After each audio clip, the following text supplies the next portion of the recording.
3, 2, 1. Here we go!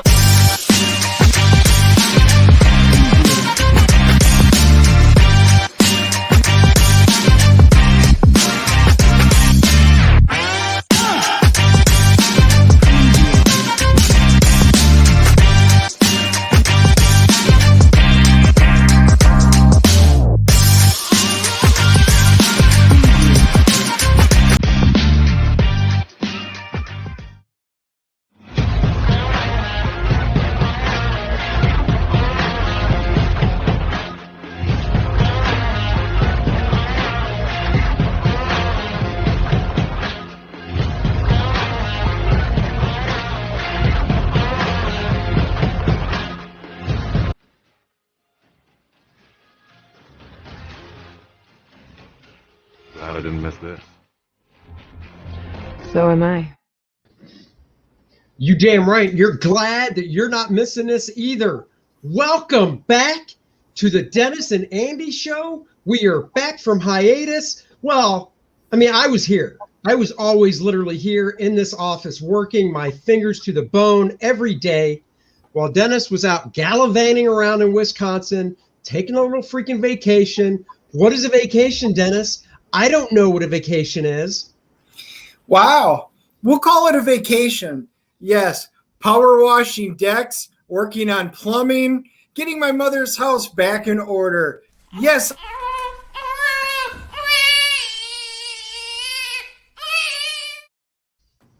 That is what I'm hearing coming out of your mouth. Yep. That is what. Wow. Look at that. How rude of you, Dennis. So I bad. know, how rude. Not, oh, I'm helping my mother out. You know, here I thought I was the second in your life after Susie. I guess not. One does not simply gallivant in Wisconsin. Okay. So Hyper Kaiju, that is a fair point. And in probably on Wednesday, I can show pictures. We did, I did, besides the work, we did do a bit of gallivanting. We went to the home of Johnsonville. That's right. Actual Johnsonville bratwurst. Visited the entire plant. Picked up a whole ton of different flavored Johnsonville bratwurst that you cannot get in any store. I packed a cooler. I brought home. Then I went to a cheese factory and I brought home about 30 pounds of cheese. Very exciting. I can't wait till you cut the cheese. Quite literally. Oh, look at that. I might have missed Hyper Kaiju. We probably passed each other on the road. You probably did. Didn't even know it. Hyper Kaiju, I have a question for you. Please don't hold us against us. We got some comics in the mail, and I'm pretty sure it was you who sent them to us. Please let us know for sure. Because obviously, Hyper Kaiju, I don't know your real name. So on the mailing label of the Gemini mailer, I don't know if that's you or not. But if it is, thank you so much for the books. Really appreciated. Yep, I'm very excited. Appreciate it. That is great. I will be sitting down and reading comics now that I am back home. Okay, it was not Hyper Kaiju. Appreciate it. Pop Culture says, "Hail Dennis and Andy. I'm crossing the streams right now." It was Pop Culture that sent him. Yes, Pop Culture. Woo! Yes, thank you, Pop Culture. Once again, seriously, I cannot believe we didn't get it right, Pop Culture. I sincerely do apologize.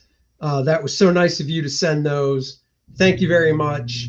It really is appreciated deep down. I really do appreciate it. But you should have put Pop Culture on the box. And I know you said on a stream you were going to send them to us, but you know we're old. We forget shit. So I don't even know who the guy. Who's this dude on my stream right now? His name's not there. Wait, I got it. Oh, it's Dennis. That's right. So he's the cool guy. No, that is a great present to come back home to. I can't wait to sit down and read it. So Pop Culture, thank you very much. I've been dying to read it. Still never found one, even up in Wisconsin when I went and hit the shop. They didn't have any either. So fantastic to get home to.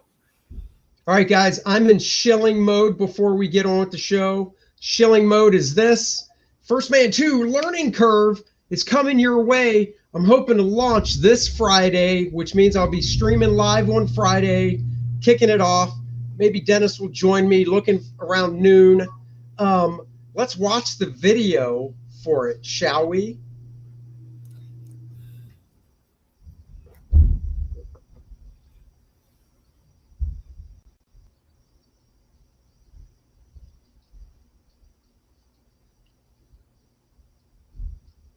Oh, yeah.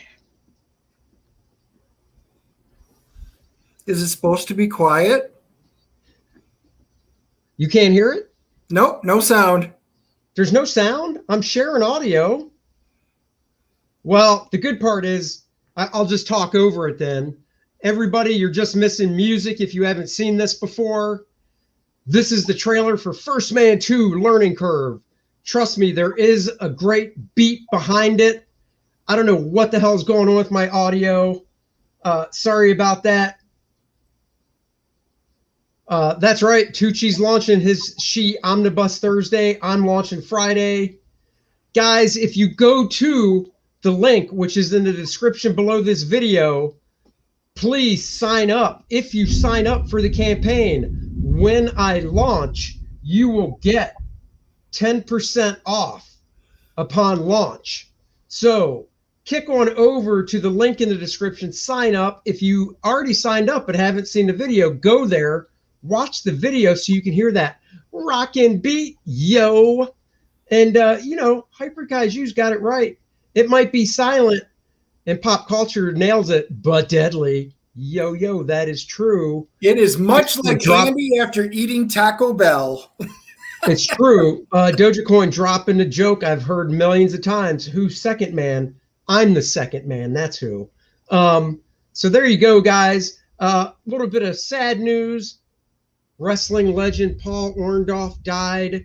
He was Mr. Wonderful. He was. He was in the first WrestleMania, 71 years old. I remember watching him as a kid in the 80s. He was great. He was a good heel. I don't know if he played a good guy that much. I remember him more as a heel. But, 71 years old, not exactly super old when you think about it. I'm putting that into the young category. He died young, so that sucks. But I thought I'd bring that up. Does backer number one get a nude Christine photo? Backer number one wants a nude photo of my lovely assistant, Christine. For those who don't know, here's a new Christine promo.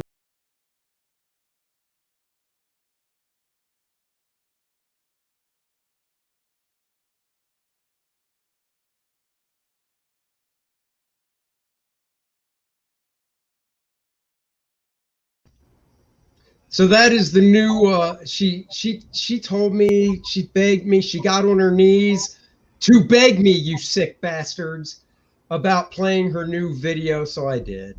Hyper Guys, wait, Art Taber wasn't the first man? No, he was, and that's why his ribcage looks weird, because he had to pop it out for Eve. So it was actually Art and Eve. I know, I can't believe it either. I totally did love Mr. Wonderful. That hurt my eyes and my soul. It's a good thing it's after 5. And Christine, she punches that clock at 5 o'clock harder than nobody else's business. She's already out of here. So she's not going to see that comment. That is very well, Hyper Kaiju, I lose a little piece of my soul every single show that we do. Oh, that's not cool. Not cool at all. That is cool. Oh, my. Oh, my. Our catchphrase. Oh my.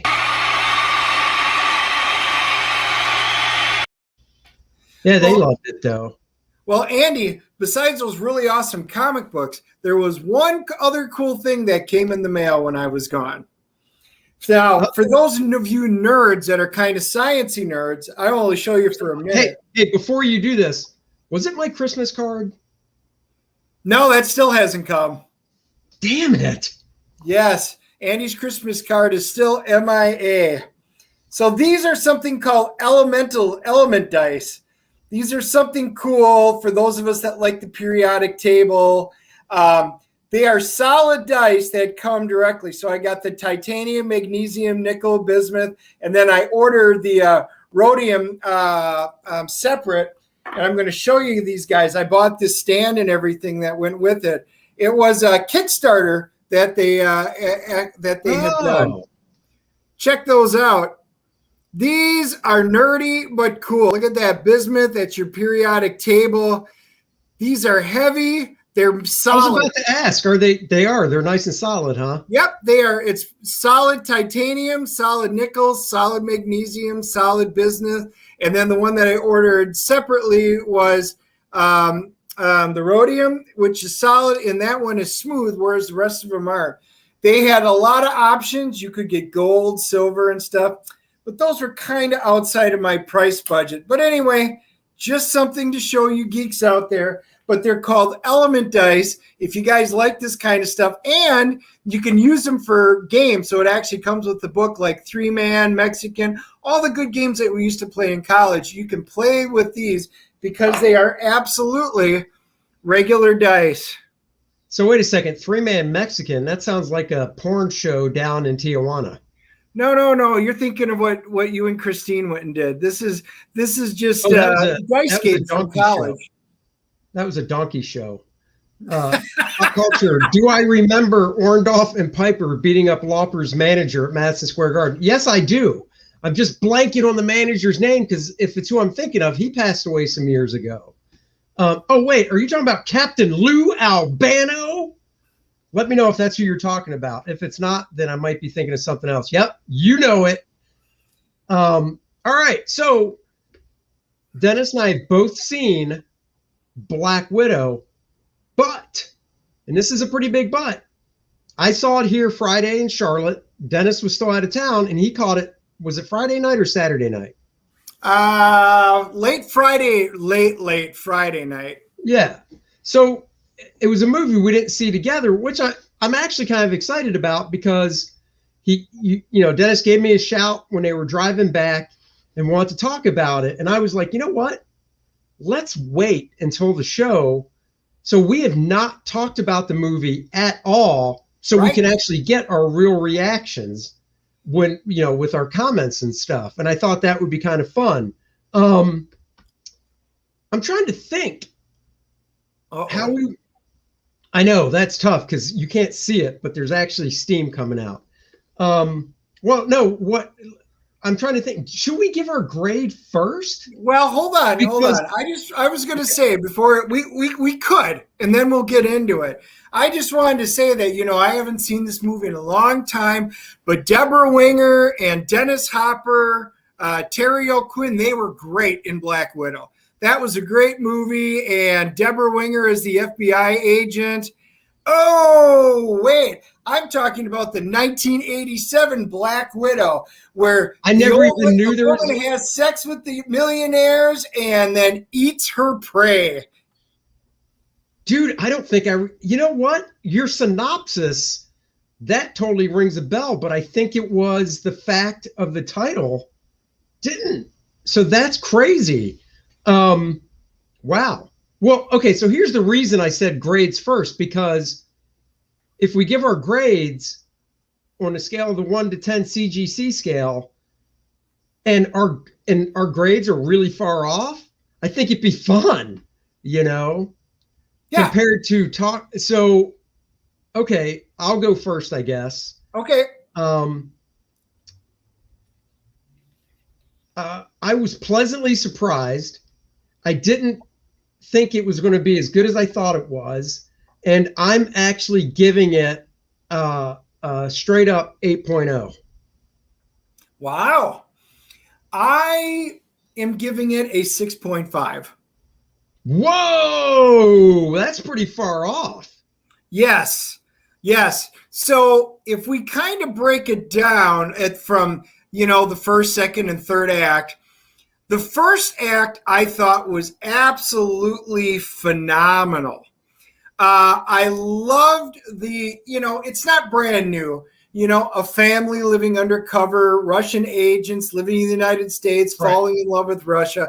that was very well done. Very not Marvel-ish because, they just don't usually dwell into that. And then the harsh reality when they landed in Cuba and stuff. I thought that setup was great. You got to see characters for kind of what they were. I want to back up because what you said, this is what you said, a family living in America falling in love with Russia. But from my understanding, the parents were Rachel Weisz and I can't remember the actor's name now. God damn it. I'm blanking on the actor. David Harbour. Yeah, David Harbour. They weren't Americans living in America. America. Were Russian agents that were in the U.S. for 3 years. Right. They were on a mission, basically. I thought that was good. I loved how they de-aged Rachel Weisz some and David Harbour. Yes. They're really working that technology that they used on Michael Douglas from Ant-Man. I thought that was cool. There was no surprise when they showed the two girls. It was like, oh, Natasha and already blank. Oh, Yelena, the sister. That's her name, right? Yeah, Yelena's Yelena, sister, played by Florence Pugh, and she stole the movie. Honestly, dude, I was just about to say that. I had the same feeling watching her on screen as I did watching Star Trek II, the reboot with Benedict Cumberbatch, where I couldn't take my eyes off of him because he had such a great performance. And she, to me, was new in this movie because besides Midsummer, which you said she was in, and I don't even recall seeing her in. She's the main girl. She was the main girl from Midsummer, the one that survives. And well, it could be because it was 4 years ago or so. She was a lot younger then. Because she's literally 12 years younger than Scarlett Johansson. Yeah. Hyper Kaiju says, I really have little interest in the MCU after Endgame. Was never too invested anyway because of no FF or Fantastic Four. This movie should have come out before Infinity War. Therein lies exactly my biggest issue with this movie. Well, hold on. Let's not get to that issue yet. Hold on. Okay. Let's go through it. And there will be spoilers. Dogecoin, real quick, 2.9 out of 10. Holy crap. Didn't feel like a Marvel movie, felt like an action movie. See, I disagree with that. I think Marvel, I came out of this movie going, I'm not saying this in a bad way. Marvel has a format to their movies in regards to the amount of humor they put in them. Even though this was a drama movie, it was basically an action thriller like a Mission Impossible. Marvel has a signature comedic aspect to their movies in the dialogue, right? Getting back to Florence, who played the sister, she was great. Every time she was on screen, I thought she stole the show. I thought she even upstaged Scarlett in their scenes together. I think it was written that way. I think it was written that way. True, but if the performance doesn't pull it off, it doesn't matter if it was written that way. You know what I mean? Yes. I think her performance really pulled it off, and which is good because with the after credit scene, look, she's the new Black Widow in the MCU, is what it comes down to. So I thought the first act was really good. Well, I'll say this. The one thing that shocked the hell out of me, and I had to wait till after the movie because I didn't see any spoilers. I hate going into them with spoilers. Yeah, I didn't either. They showed the young girls when they were a family in the 80s in Ohio. And the girl who played Natasha, she got on the screen, and I'm sitting there because I was with my two god kids and then my other buddy, and we were sitting there watching. I'm like, oh my God, that's what's your name? Fifth Element, Morkovich. Oh my God, I'm blanking on her name. A young Milan. Yeah, I know who you're talking about. Yeah. So anyway, we were sitting there, and I'm staring at her. I'm like, oh my God, that is her to a T. And I'm like, but I started looking at the screens to find out if it was, Mila. Mila Jovovich, and I couldn't see the name, and I'm like, oh my God, she's the spitting image of her. I'm like, it's killing me. Yeah, but so I found out that was her. You didn't think that was actually her though, the actress? No, because, no, that was a young girl. A spitting image of her, because I was like, is that her daughter? But I was like, there's no Jovovich anywhere in the credits, so I stayed up and watched. So I had to go and find out afterwards. Her name's Ever, and because of course she's married to Anderson, so her last name's Anderson. That is Mila's daughter, because I'm like, it's a spitting image of her. No way. It is, yes. No way. Oh my God, that is crazy. Yeah, so Chad and I were sitting at the theater. I'm like, dude, that has got to be her daughter. It looks just like her. And I'm like, but I'm looking at the credits. Couldn't find her name. So we had to look it up afterwards. You bet that is her, Ever Anderson, because Mila's married to the producer, Anderson. So they got his last name. I'm surprised you went with Fifth Element and not Resident Evil, because I'd say she's more popular. I love her. Resident Evil. Fifth Element is my wife's favorite movie, so I have seen that a million times. Multi-pass. So, okay, so let's move on. What did you? Okay, so I guess we'll just kind of go through it. I'll get this out of the way. I'll get this out of the way right out of the gate. Huh? Act 1 was good. Well, okay, so apparently you did not like Act 2. Act 2 was all right. It started. I thought the writing took a fall, and that's where it turned from an action movie into a standard Marvel film. Was in the second act, and then I'll just say the third act, which we won't get into yet, fell apart at the seams.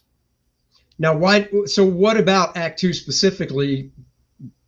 Felt like it was Marvel, because your Act 2 is breaking out of prison and all that stuff, right? Yeah, so breaking him out of prison. Once they started getting into the plots, and you started finding out about the Red Room, then you're like, okay, now is the time where you got to start bringing in your villain. The problem is with this entire film, there were two villains that were in it. Obviously, the one that we had seen throughout everything was the Taskmaster, right? And, that's the one that we wanted to see. And then you had Dreykov, who really was the mastermind behind everything.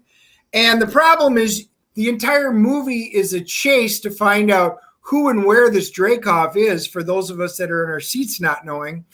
And you don't get to see him until the end. And he's the biggest letdown of all of it. Except for Taskmaster. Now there's your big villain that's supposed to be going in, and he sucked because it wasn't even a he. Okay, so what's not Taskmaster? What's the other guy's name? Dreykov. Dreykov. That's the guy from the beginning in the flashback or in the first act that took the girls, right? Yes, it was better than Thunder Force. Then again, SpongeBob is better than Thunder Force. So that's the guy that took the girls in the beginning, right? Yes. That Black Widow thought she killed. Right. Okay. I didn't mind him as the bad guy. The second act for me, do you know what character that big guy was that Red Guardian broke his wrist when they arm wrestled? Nope. Ursa Major. How are we supposed to glean that from the movie? Because I looked at his tattoos and everything, and I didn't see anything. Go to IMDb. That's how he's credited in IMDb. So once again, we have to go to IMDb to understand it instead of it presenting itself properly in the movie. But still, I agree. But that's what they like to throw down as the Easter egg.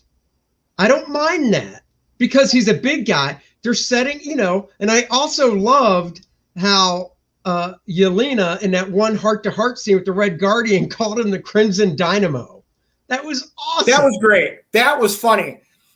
The issue, the breaking out of real quick, the breaking out of jail thing. He's a superpowered dude, right? Red Guardian. Obviously, he got a knockoff of the super soldier serum, a Russian version of it. Why the hell didn't he break out of jail before? because apparently you can't break out of jail there. It's they hinted that it was, again, they didn't come out and tell you, but it's like a supermax prison that for superpowered people. Oh.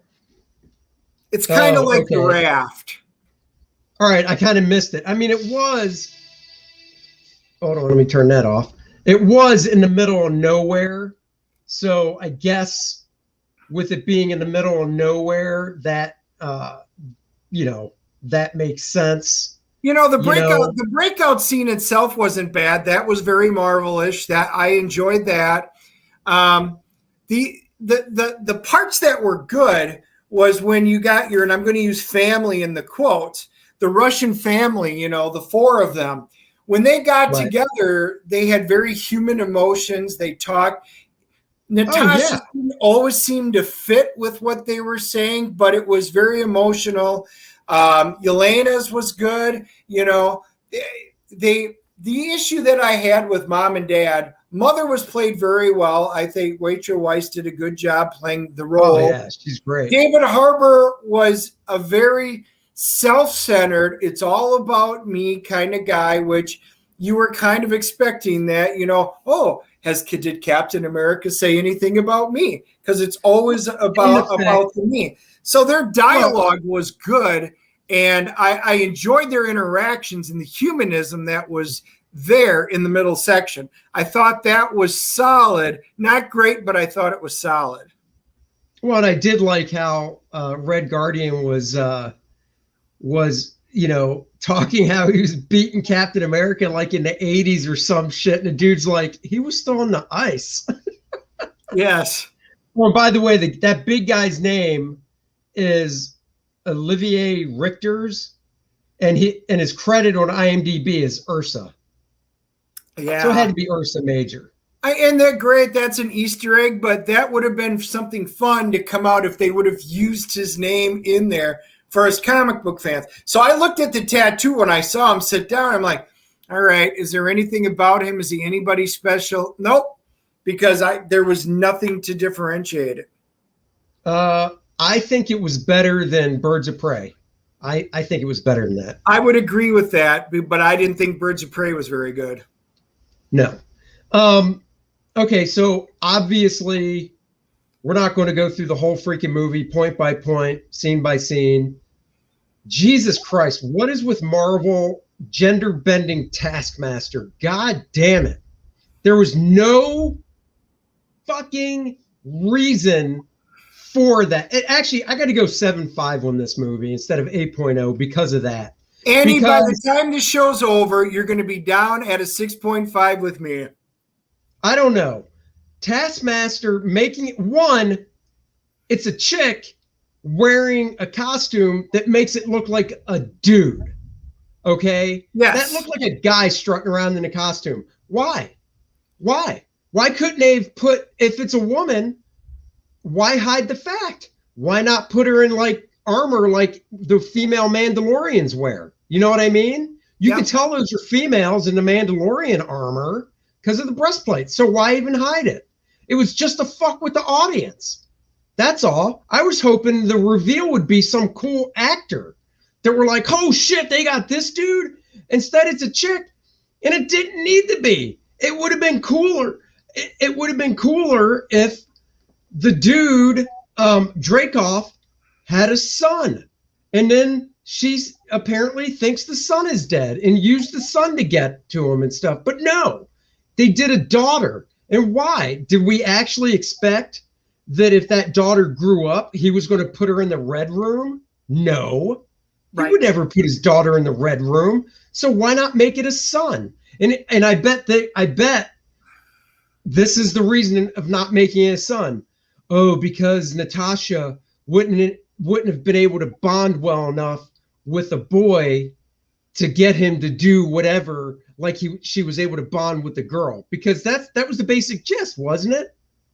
She kind of bonded with the daughter, right? To get, and oh my God, that pissed me off so goddamn much. Yep. Is it better than Captain Marvel? Damn, that's a tough one. It's about the same in my book. I'm sorry we spoiled it for you, Hyper Kaiju. I wouldn't stay away from it because of that. It's definitely a piss me I off would thing. not spend your money to see this movie. I would have no problem when it comes on Disney Plus in October, if you're subscribed to it, to getting it for free. I tell you what, this is it. Like, I thought they were keeping Taskmaster under wraps because the actor was going to blow our minds, even for a small part, right?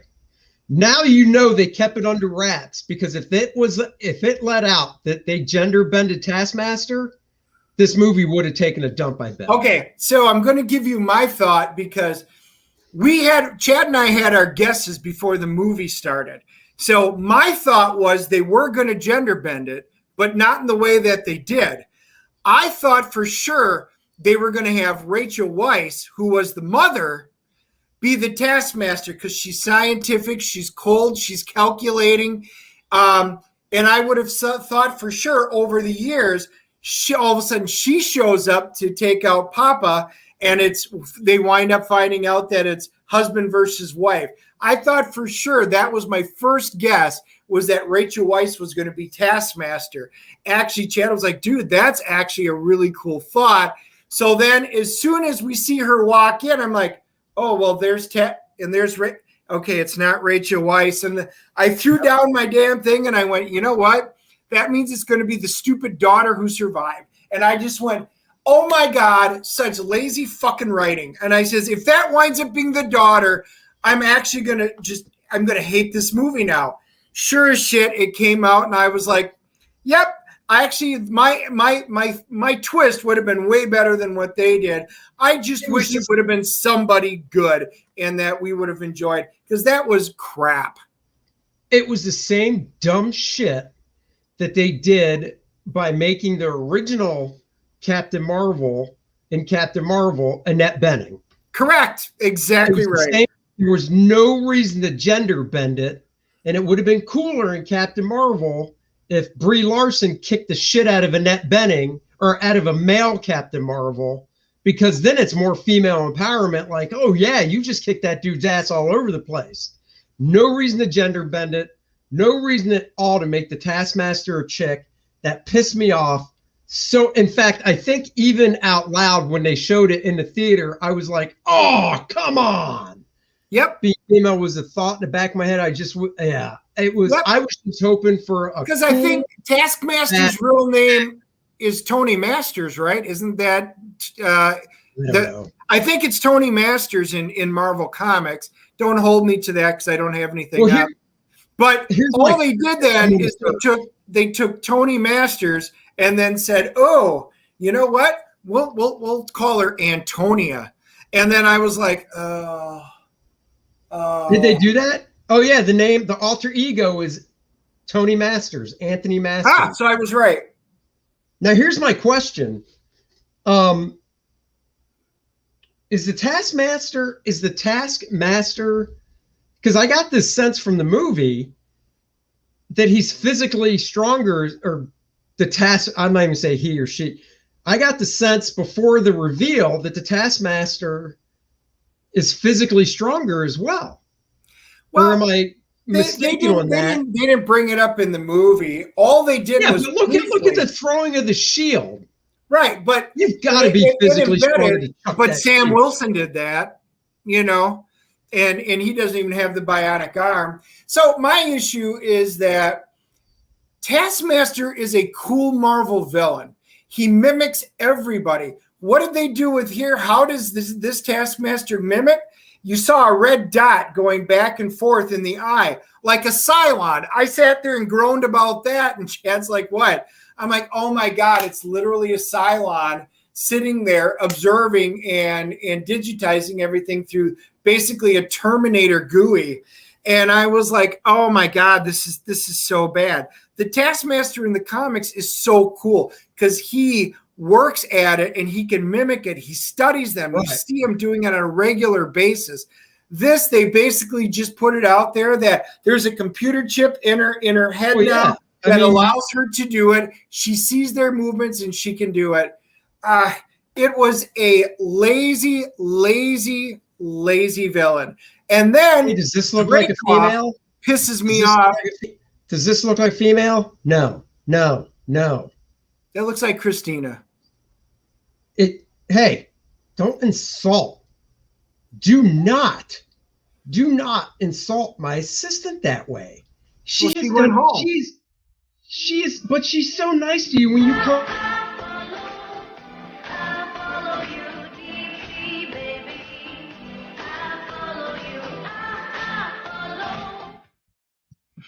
Now I've got to defend her. I've got to play her modeling reel that made me hire her and defend her when you besmirch her like that. I can't help it. All right. Apparently not. You pig. So the entire theater groaned when Taskmaster was revealed. Because like I said, it was lazy writing. Now, that's not even the big villain. That was just the one we really wanted to see in action. And basically, we saw most of the action in the trailer. That was the part that, again, really pissed me off. There was extended scenes and some fights and driving and stuff like that, but it wasn't so cool. Dreykov was supposed to be the really big villain. The one that, they get through Taskmaster, and now we got to do this really cool villain battle. And his ability is that he exerts pheromones that allows it where women won't attack him. Right. Well, it's not just women; it's just the widows. I thought. No, well, it's they hint that it's all women, which is why all widows are women. Right. Yeah. No, that was stupid. Well, not only was that stupid, but the last time I checked, if you break your nose, that doesn't necessarily sever any nerves. I know. All that does is break the bone. How are you going to lose your sense of smell just from breaking your nose? I mean, once again, I thought that was just kind of like gender bending Taskmaster. It was just stupid writing. It was stupid. You couldn't come up with something else. This villain was as exciting as Parallax from Green Lantern or Galactus from Fantastic Four. God damn you. You're right, though, but God damn you. Did his pheromones assume everyone around him's gender triggered? Yes, they did. Yes. Now, here are some visual points. Rachel, my mom's calling again, excuse me. Rachel Wise in that Black Widow suit. Oh my. Hubba. Scarlett Johansson in the White Widow suit. Oh my. Rachel Weisz hasn't looked this good since back from the original Mummy when they were in the Egyptian garb fighting. Dude, and she's our age. I know. She's older. No, she's not. She's not? Yeah, she's 19. I think she's either 70 or 71. Oh, then my bad. My bad. But she looks so good. I forgot that she was in the original Brendan Fraser Mummy. Holy crap. She looked great. As soon as I saw her on the screen, I'm like, wow. I mean, she looked great in that, and she looked great in this. Then again, Scarlett. Hey, Dennis, I'm going to take this phone call, so I'll be. Yep. So Rachel Weisz looked absolutely fantastic. Scarlett Johansson looked great. Florence Pugh, oh my God, she looked great. And she is going to be the new Black Widow moving forward. So with that being said, you know what? That's pretty awesome. But that shouldn't be the highlight of this Marvel film.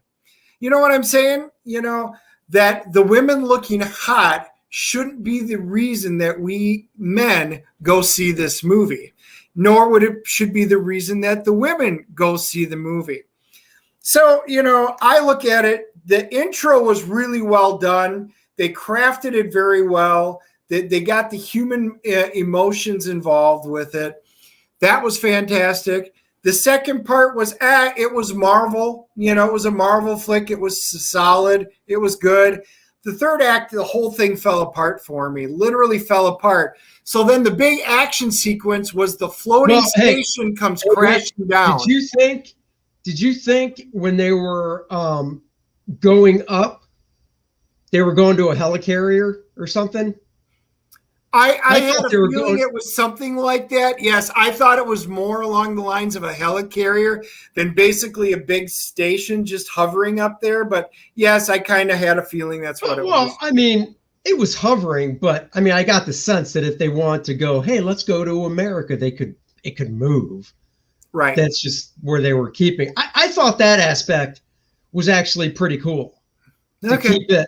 You didn't think I mean, instead of it being on the ground or underground doing this hovering thing to keep it off, quote unquote, radar. I don't know. I thought that was actually kind of cool. It's Flash Gordon, the Birdman in Flash Gordon, the movie, Mr. Jones himself, the Birdman floating in the air there. That's exactly what I thought of. The Star Trek episode with the city floating up there. It's been done a million times. For me, it wasn't much of a surprise. And being the fact that we just saw Civil War, Captain America with the three big, right, the three big down, yeah. helicarriers. No, I agree. I agree with that. It was a little redundant because of Civil War, and I thought that as well.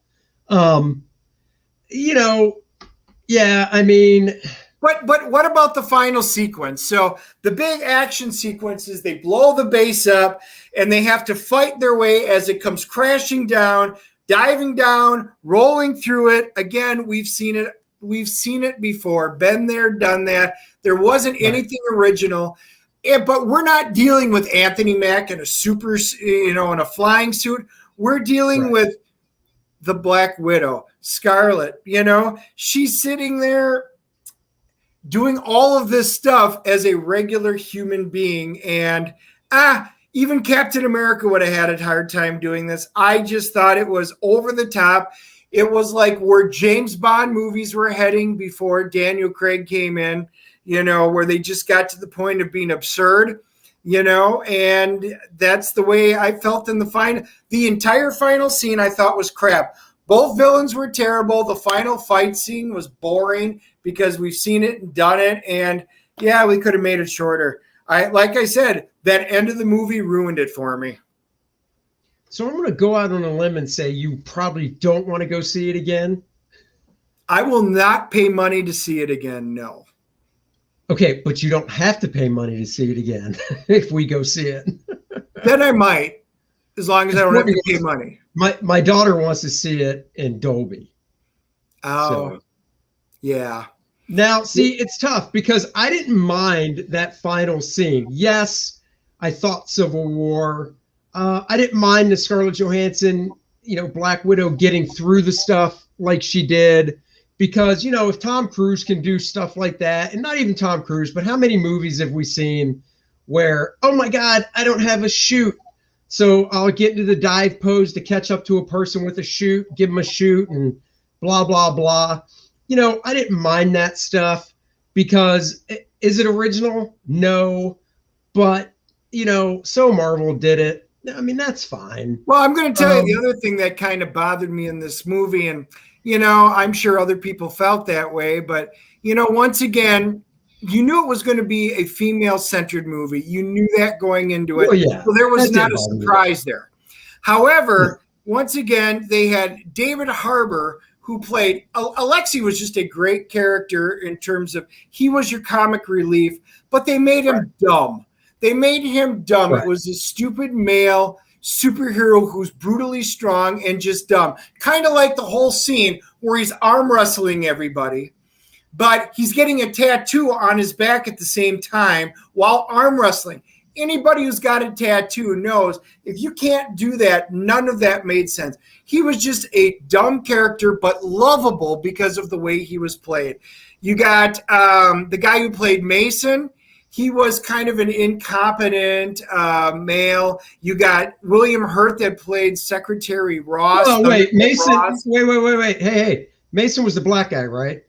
Yeah, he was the guy that got him. Yeah, that got him. He was the tech guy. Okay, so I didn't think he was. Did you say? Oh God, did you say incompetent or? Well, What did you yes, because say? they were always on it. She didn't even say he was good until the very last, literally the Well, I last don't think. interaction. Yeah, but see, I didn't get him as incompetent, and that's just friends busting ball. That didn't bother me. I mean, like here's small things I liked. I liked in the end that she got, the vest. Her sister gave her that vest, and I'm like, oh my god, that vest. That's the vest from, Infinity War. That's pretty cool. She shows up with the haircut. I thought that was pretty cool. Of course, the jet. So they established where all that stuff came from. It was earlier on in the chat. Somebody said they'd like to have seen this movie before Infinity War. I disagree. I don't mind that this came out after. I don't mind that it came out when it did, because it does. It's a movie to fill in a gap after Civil War. I totally disagree with you on every angle there, because if this movie would have come out in the proper timeline, then there would have been something to hold on to. You would have been like, all right, will Black Widow possibly die? Will this happen? Will this happen? You're like, there could be some actual consequences. You already know anytime there's a prequel, she can't die. None of that shit's going to happen. And this is a meaningless story to be told. It's like in a comic book having a backup story that's just a filler there just to put in issues. It could be a cool little story, but it has no relevance to the actual comic book. No, and I see your point. What's up, Michael? Glad you're here. Dennis finally got his ass back from his little sweetheart vacation. Whoop, whoop. I said that just for Michael. I get your point, because as I was watching the movie, I agree. I was like, we all know Black Widow is not going to get seriously hurt or die. I totally agree. I thought that watching the movie, but I still didn't think, oh, I wish it was before the other one. But I get your point. Hyper says all the other characters were built up prior to Infinity War Endgame. Yes. Okay. What did you think of the after credit scene? Okay, so hold on. Before we get to the after credit, here's the final piece that pissed the shit out of me. Damn, Every man! single movie. Are you sure 6.5 is right? It Hold sounds on. like you might be going down. Hold on. So every movie she's been in, basically with her and Hawkeye, we've heard about Budapest. Oh, what happened in Budapest? This happened in Budapest. Oh, do you remember what happened in Budapest? Well, they're in Budapest. This is the story. Only they never showed the story. Oh, what are those bullet holes in the wall? Well, those aren't bullet holes. Those are arrows from when Hawkeye did that. And I was like, they literally showed nothing. They have teased us for 3 Marvel phases to end. This was the payoff. Bullshit. Bullshit. There was no payoff. I will say this that I thought was dumb. And you kind of got it from the trailer, but I want to see the movie. What was the point? I get it. Natasha and her sister haven't seen each other in so long. They weren't on good terms, whatever. So they get into this fight when they first see each other in Budapest. But literally, they're fighting to the point of, if I can kill you, I will. And then truce, because they're both choking each other out with a curtain. And it's like, why don't you just walk in the house and try to have a conversation? Even when they had the guns aimed at each other, you could have literally just had a short conversation about, hey, look, I'm not here to fight. Natasha saying, I'm not here to fight. This is why I'm here, blah, blah, blah. I get why they did it. They did it to throw action into that part of the movie. And we like cat fights. Meow. Right, and to have the cat fight, but it was unnecessary. Correct. Because are you seriously? Are you literally going to female fighting? GFF. Right. Are you literally going to take it to the point of, oh my God, if Scarlett could have shot her, she would have shot her in the face? No. I mean, come on. So I thought that was just stupid. That fight. All right. I'm down to a 7. Credit scene. I'm down to a 7. All right. Down to the after credit scene. Go ahead. I thought you knew when she went to the grave, you knew it was present day. So I thought that was cool. I was like, all right, it's present day. I thought either Hawkeye was going to show up, or maybe Falcon was going to show up. But I got to say, when it was Julie Louis-Dreyfus's character from fucking Falcon Winter Soldier, I was like pleasantly surprised. I was like, oh shit, that's cool. Because now she's got US Agent and the new Black Widow. Yep. And now realize the dialogue, because technically speaking, this was shot, filmed, and put in the can before Winter Soldier. So this was supposed to be our first introduction to Valerio. Right. Yes, that was supposed to be our introduction to her character, not in the Winter Falcon. Was I surprised? No. I was wondering who was going to be the glue in this one. It's going to be her that's going to go between the TV shows and the movies. At least they're going to make this link now. But see, here's my question. Is this movie was supposed to come out in May of last year, right? Yep. It was supposed to come out, actually it was supposed to come out in March, I think. And then it got bumped because it was supposed to be the spring release, I believe, after Eternals. Oh, I thought it was May, but maybe it was originally May, but I thought it was March and it got bumped. It doesn't matter. My point is this. This looks like it's leading into Hawkeye, the TV series, right? It is. But here's my thing. Hawkeye wasn't shot yet. I don't know. It just doesn't seem like I think it is too, but it just doesn't seem like it's working right with the order of things because of when this was shot and when it was originally coming out. Like Hawkeye wasn't shot yet, I don't believe, which I guess doesn't make a big deal because the after credit. No, I mean, I do think it leads into Hawkeye because there's no other movie it can lead into. And they wouldn't lead into something with the tease of Hawkeye without it leading into Hawkeye. Wonder if these actors are adapting well to working a whole lot more in these characters between movies now, TV shows, less bang for their buck.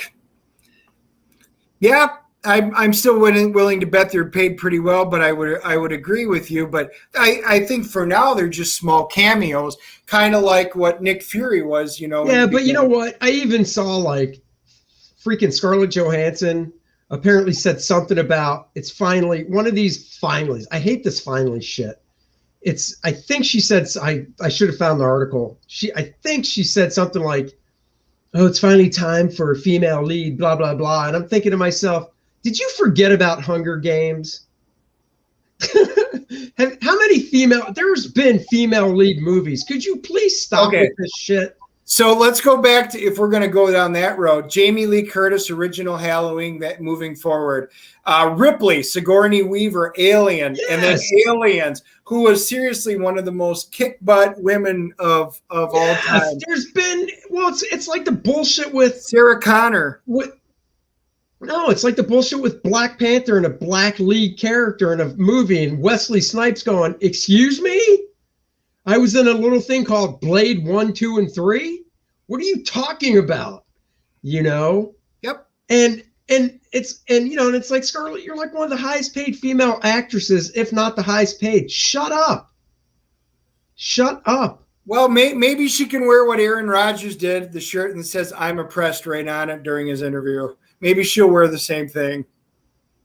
Aaron Rodgers wore a shirt that said "I'm oppressed." When was sure that? Did. Yeah, a couple weeks ago. What's he saying he's oppressed over? He didn't say anything. He just wore the T-shirt. Yeah, but what's he? But it's about something relating to him. I would assume. Like I said, it's Hollywood. Is he still a Packer? He's still a Packer. Where does Dennis? All right, this is the only sports thing I'm going to say the entire thing. As far as I'm concerned, if Aaron doesn't want to be there and he's being such a baby about it, you know, Packers might as well get what they can, give it up for him, let the rookie start, let Love start in his place, hopefully win the Super Bowl and just shove it in his face. I am so sick and tired of all the shit and drama that goes on because of these divas and prima donnas that are ruining the sports. It's just tired of it. Oh, by the way, Dennis, this will be the last football talk. Tampa Bay's going to repeat. They could, the way shit's going right this year, and then he'll have number 8, and that'll be the end of the NFL. That's right. This beer's oppressive. I like Michael there. I agree with him. Is it because you're drinking a shit beer like Budweiser? I'm not. No, he said he was drinking. He said he was drinking beer, so no, Budweiser would not be an option. So anyhow, so that's it. There's our thoughts on Black Widow. Take it for what you will. I believe I'll get Dennis to see it again in Dolby because he won't have to pay for it. So I gave it a 6.5. Andy, what did you lower your grade to? A 7. I'm at a 7. All right. See, he dropped because a full point. Well, here's the thing. I literally am trying to come through it at the standpoint of, like, my daughter. My daughter loved it. She'd probably give it a 9 or 10, right? Now she's 18. And I could very well say, look, I'm a 51-year-old guy. Maybe they're not targeting me, so, I don't know. But I lowered it. This is what he's drinking. I can't pronounce that. You're out. The Tribble even laughed. Did you hear the Tribble laugh? I did. Before we go, I want to pimp for my buddy Bart Sears.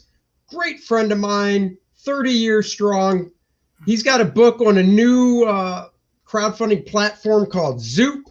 Yes, I don't think that's a great name, but his book is called Heads Will Roll. It's 144 pages of head sketches by Mr. Bart.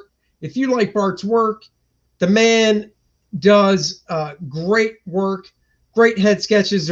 There's different levels that you can get. You can get original artwork. He's drawing a head a day.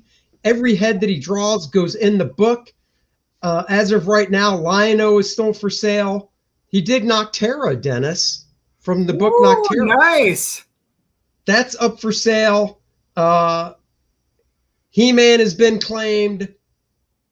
Mando's been claimed. Elric has been claimed. Darth Maul's been claimed. Berserker, he did, is claimed. Last Ronin is claimed. Captain Britain and Harley Quinn all claimed. So as of now, Lion-O and Noctera are still up for sale. He's doing one headshot a day. He does a video of them that he puts up. So if you're into original art, this is a great book. I would highly recommend checking it out and backing it. He's less than $1,200 away from his goal of $8,000 to make this baby go. Michael says Bart is the interview of the year. Thank you. Oh, speaking of next week we can pimp. Daryl Banks of Green Lantern fame will be joining the show for an interview. So if you're a fan of Kyle Rayner, Green Lantern, back when Hal went crazy in the 90s, Daryl Banks will be joining the show next Monday night. So please tune in for that. We will be back on Wednesday night. To do what? We are going to talk about the Tomorrow War. Chris Pratt's blown up Amazon Prime with the Tomorrow War. From what I've read, a sequel has already been signed on the dotted line. It has. With the original Yep, with same director, same cast coming back. Michael's saying, what? I don't know if you're talking about Daryl Banks or the Tomorrow War, but Dennis and I have watched that. We're going to talk the Tomorrow War. We have not talked about it between ourselves, and we're not going to until Wednesday night, so we can keep it fresh. Just like this was. This week, Friday or Thursday night, the Escape Room 2 comes out. So Dennis and I will be seeing that, and we'll be bringing that to you guys as well. Oh, he's talking Banks. Yeah. Daryl Banks will be joining the show. I actually inked Daryl Banks on 6 or 7 issues of Green Lantern in the early 2000s. So come join us for that. And until then, guys, thank you all once again for joining us. All the links you need are in the description below. And guys, we're just two guys that had a dream. We will see you Wednesday at 5. Bye, everybody. Bye, everybody.